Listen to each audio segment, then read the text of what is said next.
They are dropping. Albon out of this race. Both the Williams out.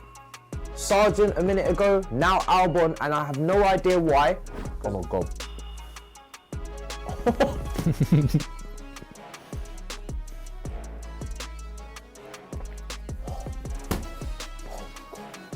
Oh!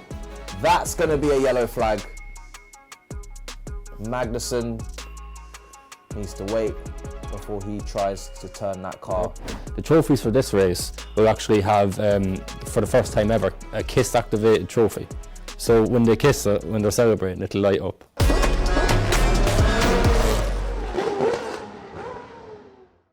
A brand new car, it counts as technically a third car. You're normally meant to use two. So a 10-second penalty for him in a pit lane start, which isn't what you want to start in this race, but you know, let's see. Is he allowed to take that 10-second penalty in the pit lane? Yes, it'll be under his first pit stop. Okay, so he has to go out and then come back in his first pit stop, then do it, and then okay. Yeah. I'm looking forward to this. I'm thinking Verstappen obviously is going to clear off down the road. We're back to normality, it seems.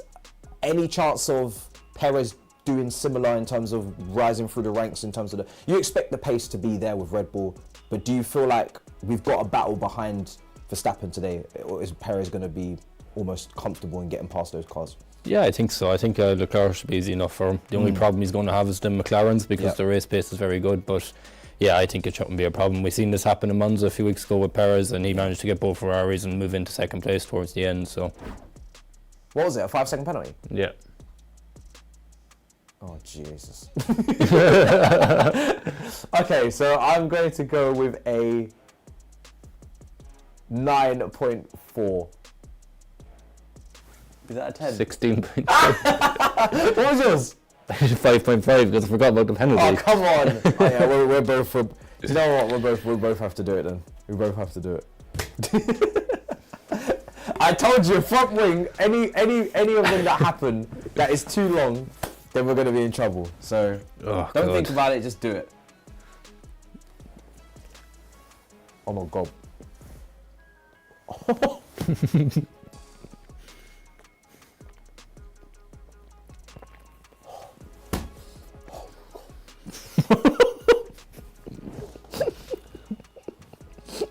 That's hot.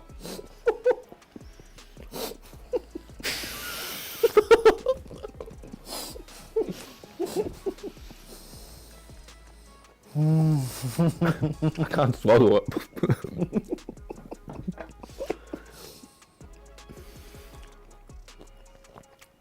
I don't know how to explain that. I don't know how to explain what that tastes like.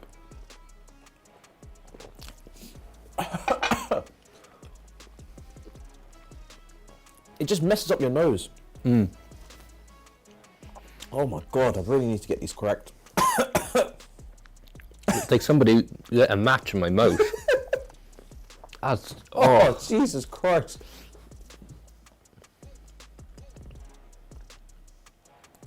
That's horrendous. And they like that in Japan. I mean, wow, that's horrendous. That is horrendous. Yeah, we need to get these correct. That can't be happening again. And do you know what? Part of me feels like we had the...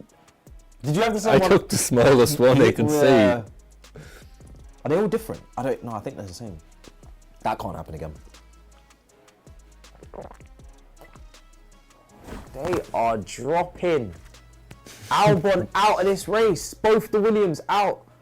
Sargent a minute ago, now Albon, and I have no idea why, because I don't have audio. But again, feels like maybe a technical issue, because if both Williams have both gone out in quick succession, I don't know if it's engine or technical. Oh, that's going to be a yellow flag. Magnussen needs to wait before he tries to turn that car.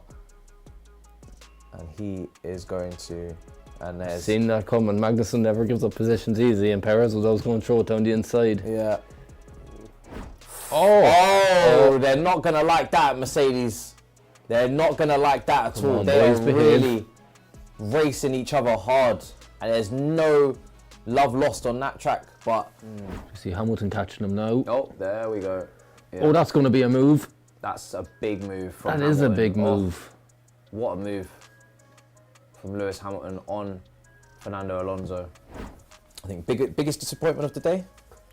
Biggest disappointment is probably, I'd say, Alex Albon, because I pipped him and Williams for points, but it just, well, not, I suppose Albon or Perez, the fact that he spent, 30 laps sitting in his car in the garage. But I can't He say I'm served his penalty, surprised. didn't he? I think he did it, yeah. I think he just literally served it and then came back in. Oh, who's that? Who is... Bottas again. Oh my God. Oh, he's having a terrible weekend. Yeah, his race is How finished. did he go off there? I'm telling you, it's retirement time. And there's Bottas retiring. There we go. Bottas retires. Predicted spot on that he would be the first one because it was just obvious. And like you said, he should have probably been already. So Bottas is the first driver out of this race with a DNF. That car cannot go any further. You know, for our sushi prediction, should we predict how many penalties Logan Sargent's going to get? How many seconds? He just seems to be adding How many them up. seconds will he clock up? You know the way on the podium ceremony now at the end, the drivers get the trophy and they're celebrating. Sometimes they'll kiss it, sometimes they'll hold it up. The trophies for this race will actually have, for the first time ever, a kiss activated trophy. So when they kiss it, when they're celebrating, it'll light up. That's insane. Seriously. Of course, Japan come with that level of technology. It's just a bizarre thing. Yeah. Japan were always destined to come with that level of technology that no one else could compete with. That's crazy. I look forward to seeing that. It's a shame it's not a night race. Because if that was done in a night race, that would be even better. That's even though Singapore is a long race and it's difficult sometimes for overtaking another street track.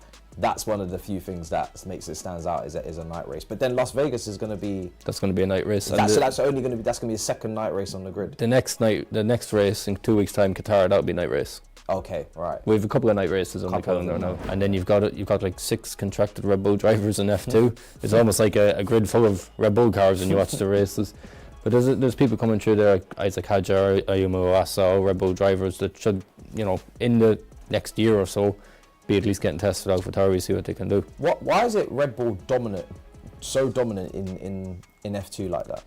Just more investment? Just pretty much, yeah. Like Mercedes, they have Frederick Vesti and people like this, and then Theo Pourchaire is a Sauber junior driver, which is the Alfa Romeo team. Yeah. So there's always that kind of mix. You have Alpine drivers as well, Jack Doohan and Victor Martins, people like this. But it just seems that Red Bull has given more in terms of developing into younger drivers. Green flag has been given.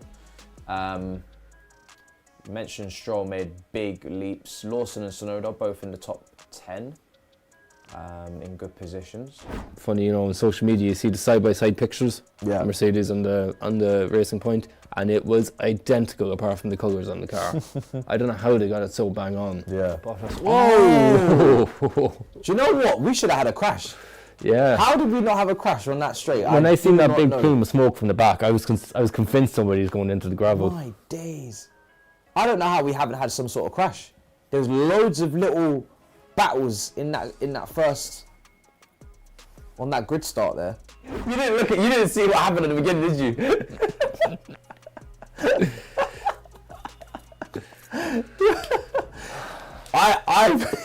I watched the whole pit stop, so I was like, nope, I am not committed to anything more than Red Bull all the time always have a quick pit stop, except for this once. Do you know what, yeah? As I was watching it, I saw your head down. I was like, what are you doing? You need to see the pit stop. You need to look at this. And then as soon as I saw it, I was like, this is not a quick one from them, so I'm going to go 2.8. And if you had seen it, you would never have gone with what you went with. Oh, here we go again. Hamilton, really slow stop as well, 4 seconds.